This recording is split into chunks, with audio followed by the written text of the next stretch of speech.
A beautiful afternoon to you. Welcome to Midday News on Ogun State Television. I am Olayemi Takuro. The opposition to the implementation of Nigeria's newly enacted tax laws intensified as the minority caucus of the Federal House of Representatives and the National Association of Nigerian Students demanded an immediate suspension of the rollout, while the Federal High Court ordered accelerated hearing in the suit challenging the authenticity and proposed commencement of the legislation on January 1st, 2026. The minority caucus raised concerns over allegations that the versions of the tax laws gazetted by the federal government materially differed from those passed by the National Assembly and signed by President Bola Tinubu, warning that enforcing the laws under such circumstances would amount to a constitutional violation. The controversy was triggered 2 weeks ago when a People's Democratic Party lawmaker representing Kebbi Tambuwal Federal Constituency of Sokoto State, Ambassador Dasuki, informed the House during plenary that the tax acts passed by lawmakers were not the same as the copies later gazetted by the federal government. According to Dasuki, the alleged alterations were made without parliamentary approval and, if left unchecked, would violate the 1999 Constitution as amended. Ogun State House of Assembly has passed the year 2026 appropriation bill of over 1 trillion naira presented to it by the state governor, Prince Dapo Abiodun, barely 26 days ago. The Assembly also passed the year 2025 revised appropriation bill and that of the revised medium-term expenditure framework for year 2026 to 2028. Correspondent Kolawole Osho covered the plenary, and his reports are presented in this. The passage of the 2026 Appropriation Bill was consequent upon the presentation of the report of the House Committee on Finance and Appropriation by its chairman, Honorable Musefiu Lamidi, who thereafter moved the motion for its adoption, seconded by Honorable Folawewo Salami and supported by the whole House through a voice vote.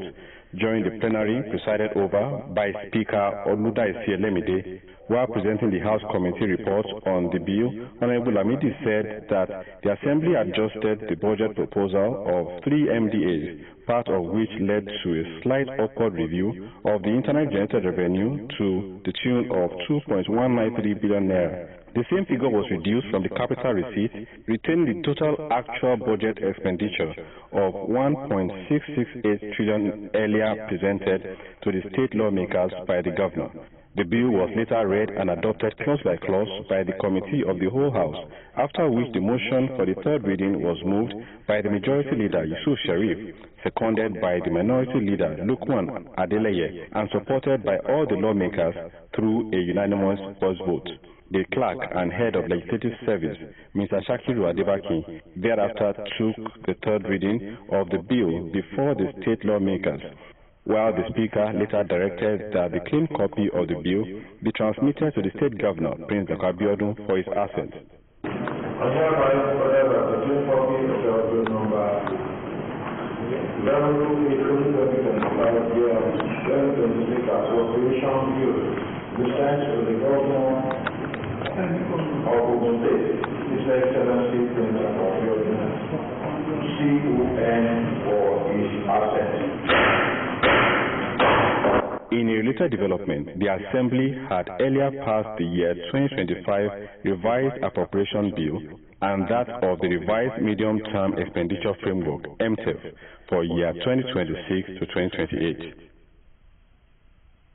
The Ogun State government has expressed profound condolences to the families, friends and associates of the victims of a tragic road accident involving world heavyweight boxing champion Anthony Joshua, who narrowly escaped death on Monday. The fatal accident occurred along the busy Lagos-Ibadan expressway within the macro axis of Ogun State and sadly claimed the lives of 2 persons. Anthony Joshua and 3 other individuals were reportedly traveling from Lagos to Shagamu at the time of the incident. Preliminary reports indicate that 2 male foreign nationals died on the spot. Their remains have since been deposited at the Livewell Morgue in Shagamu. Attorney Joshua and the driver of the vehicle were promptly rescued by security personnel attached to his convoy and taken to a hospital where they are currently receiving medical attention. The sport utility vehicle conveying the occupants was said to have rammed into a stationary truck along the expressway, while the severely damaged vehicle has been evacuated to the Shagamu Motor Traffic Division MTD office. Efforts are ongoing to tow the truck involved to the same location to facilitate a comprehensive investigation. In the statement signed by the Special Advisor to the State Government on Information and Strategy, the Ogun State Government describes the incident as deeply unfortunate and painful, particularly with the loss of precious lives, while others sustained varying degrees of injuries and are receiving medical care. Motorists are therefore urged to exercise utmost caution and adhere strictly to traffic regulations, especially during the festive season when vehicular movement is typically heavy. Road safety officers and other security agencies are also enjoined to intensify surveillance and enforcement efforts across the state to ensure safety of lives and property. In a related development, the government of Ogun and Lagos State has confirmed that British Nigerian two-time unified world heavyweight boxing champion Attorney Joshua was involved in a road accident along the Lagos-Ibadan Expressway. In a statement jointly signed by Kayode Akimade, Special Advisor to Ogun State Governor on Information, Kayode Akimade, and Commissioner for Information, Lagos State, Bengal Motoshaw, the vehicle conveying a team of 4 reportedly collided with a stationary truck, resulting into fatalities. Attorney Joshua and another passenger were immediately evacuated to a specialized medical facility in Lagos. Following comprehensive clinical assessments, doctors have confirmed that both patients are stable and do not require any medical emergency intervention at this time. A full medical team has been assembled and will continue to monitor them closely. Attorney Joshua is conscious and has been in communication with his family. The government of Ogun and Lagos State are closely monitoring the situation and will ensure that the affected persons receive the best possible medical care. Investigations into the circumstances surrounding the accident have also commenced. The Ogun State Government has made public its dedicated ambulance emergency line in case members of the public are in dire need of its services. The Ogun Ambulance Emergency Line is a toll-free number 112 or call 0811 2000 033. Alternatively, the residents of the state can call the Ogun Trace Commanders on 0706 694 2555. and Trace PRO on 0806 270 3568 in case of vehicular accidents within Ogun State. The Yewa axis of Ogun State has recorded a significant boost in tourism and grassroots media development with the commissioning of the Yewa Frontier and Movement Park and Yewa Frontier 102.9 FM in Ilaro. The twin facilities were unveiled by the founder of Yewa Frontier Hotel, Afisu Olabinton, at a ceremony that draws government officials, traditional rulers, media practitioners, youth group and residents from across Yewa land and neighboring communities. Ikim Agu has a report.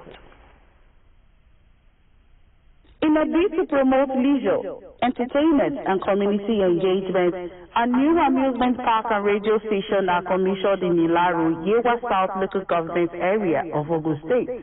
Driven by vision to provide quality recreational facilities and put smiles on the faces of residents, the founder, Afisu Olabinton, establishes the Yewa Frontier Amusement Park alongside Yewa Frontier Radio 102.9 FM to serve the social and informational needs of the people. Declaring the facilities open, dignitaries described the project as a bold step towards boosting tourism, creating employment opportunities, and strengthening grassroots information dissemination, while urging residents to take ownership and ensure their sustainability. What you are showing is the plan of your frontier. have another thing, which is exactly almost the same thing as ours. So when I say it, I say, to encourage us to use it positively, because most of the time the social media now we use it for negative things.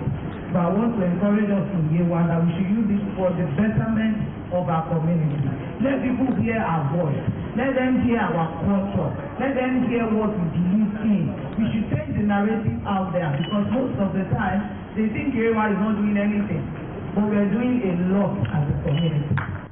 Speaking at the event, the founder explains that the amusement park is equipped with modern recreational facilities designed to ensure leisure, social interaction, and cultural expression, particularly among young people. He adds that the Yewa Frontier 102.9 FM is set to promote local content, culture, peace and development through quality broadcasting, news and educational programs tailored to the aspiration of the people.